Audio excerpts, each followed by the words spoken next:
আসসালামু আলাইকুম রহমতুল্লাহি ওবরাকাতু। এটা হচ্ছে আমাদের গ্রামের কবরস্থান। এই কবরস্থানটা অনেক পুরানো, অনেক আগের। কবর সম্পর্কে রাসূলুল্লাহ সাল্লাল্লাহু আলাইহি ওয়াসাল্লাম বলেছেন, তোমাদের হৃদয় যখন কঠিন হয়ে যাবে, তোমরা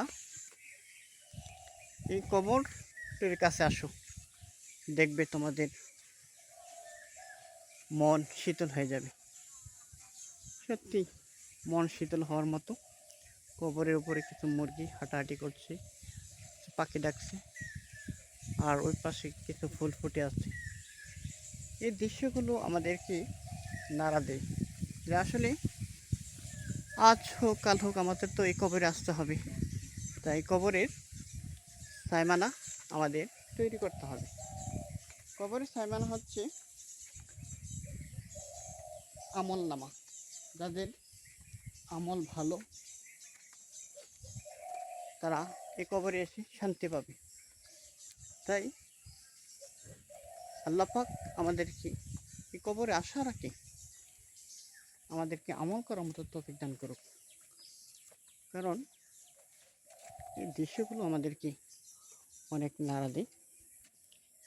আর বেশি বেশি করে রাসূলের উপর দরুদ পড়তে হবে সাল্লাল্লাহু আলাইহি সাল্লাম। আর কবরবাসীদের জন্য আমাদের দোয়া করতে হবে, কারণ প্রতিটি দোয়াই আমাদের জন্য অনেক উপকারে আসে। আল্লাহ রাসূল সাল্লাল্লাহু আলাইহি সাল্লাম বলেছেন, তোমরা কবর জিয়ারত করো বেশি বেশি করে, আর তোমাদের মনকে শীতল করো। কারণ এই কবরে যারা আছে, তারা শুয়ে আছে, তাদের ভালো কিংবা মন্দ করার কোনো কিছু নেই। তাই ভালো কিংবা মন্দ করতে পারে না। তাই আমাদের আমল করতে হবে। যারা জীবিত আছে তারা অবশ্যই তাদের জন্য দোয়া করতে হবে। আল্লাহ রাসূল সাল্লাল্লাহু আলাইহি ওয়াসাল্লাম বলেছেন, কবরবাসীরা তার অপেক্ষা থাকে তার সন্তানরা কখন তার জন্য দোয়া করবে, তার আত্মীয় স্বজন কে কখন দোয়া করবে। কিন্তু আসলে দোয়া তো হয় না, দোয়া মানুষ করতে চায় না।